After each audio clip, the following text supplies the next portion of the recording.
사랑하는 성도 여러분, 오늘도 여러분의 모든 길 가운데 주님과 동행하시는 축복이 있기를 소망합니다. 오늘 함께 묵상할 하나님의 말씀은 사사기 19장 16절에서 30절입니다. 자신이 레위인임을 알고 있음에도 불구하고 성욕을 주체하지 못하는 사람, 자신의 딸을 물건 취급하는 아버지, 이방인과 크게 다를 바가 없는 이스라엘 사람들의 대환장 파티인 이 스토리는 결국 한 사람의 잔혹한 죽음을 만들어내는데요. 어떤 내용이 있는지 살펴보겠습니다. 레위인 일행을 아무도 맞아주지 않는 기브아 사람들, 심지어 이 기브아에 있는 사람들은 같은 이스라엘의 베냐민 지파 사람들이었고, 레위기에 기록된 율법에도 거리에 있는 같은 민족에게 유숙할 곳을 제공하라는 율법이 있었음에도 불구하고 베냐민 지파 어떤 사람들도 이 율법을 실천하지 않고 있는 와중에 한 노인이 등장합니다. 이 노인은 기브아에 살고 있긴 하지만 에브라임 지파 출신 사람이었는데요. 이 노인이 레위인 일행을 지나가는 나그네로 생각해서 어디 출신인지 어디로 가는지를 묻고 레위인은 자신의 상태를 이야기합니다. 자신이 유다 베들레헴에 갔다가 여호와의 집으로 가는 중인데 이곳에 자신을 대접해 주는 사람이 없지만 자신에게는 나귀에게 먹일 여물과 자신과 함께하고 있는 여종과 종이 먹을 양식과 포도주가 있어서 부족함이 없다라는 식으로 말이죠. 여호와의 집으로 가는 중이라는 표현이 좀 재밌는데요. 사실 레위인은 자신의 정욕을 해소할 첩을 찾으러 왔을 뿐이고 유숙할 곳이 필요했는데 이상하게 가오를 부리고 있습니다. 다행히 노인은 기브아에 살고 있었지만 에브라임 지파 출신 사람이어서 그랬는지 레위인 일행에게 자신에게 오라고 하는데요. 이상하게 거리에서 유숙하지 말라라고 이야기합니다. 사실 레위인 일행은 이방인들이 거주하고 있는 여부스에 가지 않고 같은 민족이 있는 기브아로 온 것인데 왜 노인은 거리에서 유숙하지 말라고 이야기하는 것일까요? 그 이유가 곧 등장합니다. 레위인 일행이 노인의 집에서 여독을 풀고 있을 때 기브아의 불량배들이 노인의 집을 찾아와 집에 들어간 레위인을 찾습니다. 그리고 그와 관계하겠다고 하는데요. 여기서 관계하겠다는 개념은 남색을 하겠다는 이야기입니다. 쉽게 말해 동성 성관계를 하겠다라는 것이죠. 하나님께서 이전에 노아의 시대 때 심판하셨던 사람들의 악함이 그대로 재현되고 있는 것입니다. 놀랍게도 이 기브아 사람들은 같은 민족이었던 베냐민 지파 사람들이었어요. 그런데 이 사람들이 하는 행동이 이방 사람들과 완전히 동화된 행동을 하고 있는 것입니다.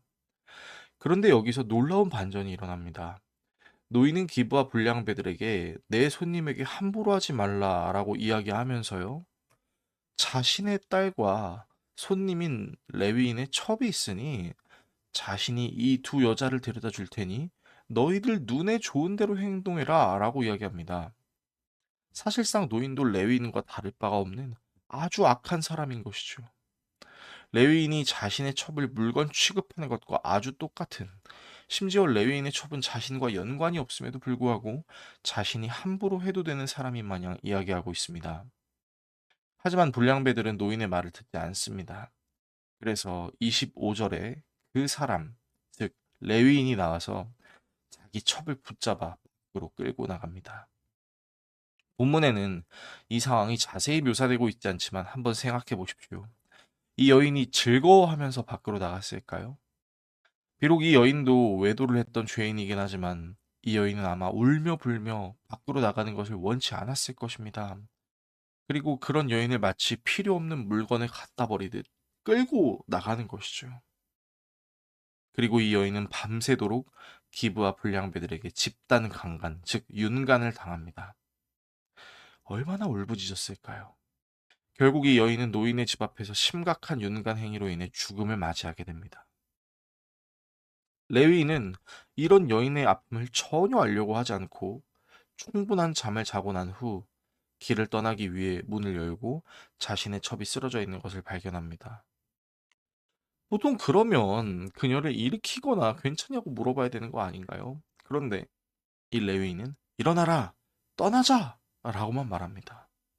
정말이지 이 레위인은 사람 같지도 않은 모습을 띠고 있는 것이죠. 그리고 그 여인이 아무 대답을 할 수 없는 시체가 되었음을 알고는 나귀에 싣고 자기의 집으로 돌아갑니다. 그리고 나서 무엇을 합니까? 자기의 칼로 이 여인의 시체를 토막을 내기 시작합니다. 정확히 12덩이로 토막을 낸 후에 이스라엘 여러 지파들에게 보내는 것이죠. 도대체 이게 무슨 짓을 하는 것일까요? 더욱 놀라운 것은 여인의 토막난 시체를 본 이스라엘 사람들도 이집트에서 탈출한 후에 이런 일은 보지 못했다라고 하면서도 이 일을 생각하자고 말하는 이상한 생각을 보입니다. 여러분, 이게 생각할 일일까요? 자신의 아내를 토막낸 사람이 심지어 첩으로 삼았고 거룩한 의무를 행해야 될 레위인이었음에도 불구하고 이 사람의 일을 생각해 보자고 하는 아주 기괴한 장면의 끝으로 오늘 본문은 마무리됩니다. 오늘의 말씀을 우리의 삶에 어떻게 적용해야 할까요? 레위인은 자신이 남색을 당하지 않기 위해 자신의 첩을 붙잡아 밖으로 끌고 나가서 버릴 뿐만 아니라 자신의 억울함을 해소하기 위해 토막을 내버립니다. 노인은 자신의 딸, 그리고 자신과 일면식도 없는 레위인의 첩을 기브와 불량배들에게 제공하려고 합니다. 기브와 불량배들은 같은 이스라엘 사람들임에도 불구하고 소돔 시대의 사람들처럼 남색을 좋아할 뿐만 아니라 한 여자를 윤간합니다. 모두 자기 소견에 옳은 대로 행동하는 것이죠. 이들이 여인에게 한 행동은 사람에게 한 행동이 아닌 쓰다 버려도 되는 물건에 하는 행동이었습니다. 이들은 모두 하나님의 형상을 띠고 있는 여인을 자기들이 만든 피조물보다 더 못하게 대하고 있는 것이죠. 이런 인간들을, 하나님은 끊임없이 죄를 저지를 수 있는 이런 인간들을 피조물 취급하지 않으시고 자신의 자녀로 삼으려고 작정하십니다. 그래서 자신의 하나밖에 없는 아들이신 예수님을 통해 모든 사람을 사랑하셔서 구원하시기 위해 예수님은 도살장에 끌려가는 어린 양과 같은 대우를 받으십니다. 그분의 죽으심으로 우리는 우리를 향한 하나님의 사랑을 확증할 수 있죠. 그래서 이사야 선지자는 이야기합니다. 그가 곤욕을 당하여 괴로울 때도 그의 입을 열지 아니하였고 마치 도수장으로 끌려가는 어린 양과 털 깎는 자 앞에서 잠잠한 양같이 그의 입을 열지 않았다라고 말이죠. 무엇보다 예수님은 성경에서 우리의 신랑이라고 이야기합니다. 레위인은 자신의 아내를 버렸지만 예수님은 우리를 버리시지 않으십니다. 오늘 말씀을 생각하며 자기 소견에 옳은 대로 행동하는 것에 있는 연약함과 악함이 얼마나 무서운지, 그리고 그것을 해결하시기 위해 이 땅에 오신 예수님을 묵상할 수 있는 우리들의 신앙이 될 수 있기를 예수 그리스도의 이름으로 축원합니다. 기도하겠습니다. 우리를 사랑하시는 하나님, 자기 소견에 옳은 대로만 사는 삶이 가지고 있는 치명적인 악함을 기억하게 하시고 자기 소견이 온전한 정답이 될 수 없음을 알게 하여 주십시오. 모든 사람을 쓰다 버리는 피조물이 아닌 사랑해야 할 하나님의 형상으로 대해 주신 예수님의 사랑을 당연하게 여기지 않게 하여 주십시오. 예수 그리스도의 이름으로 기도합니다. 아멘.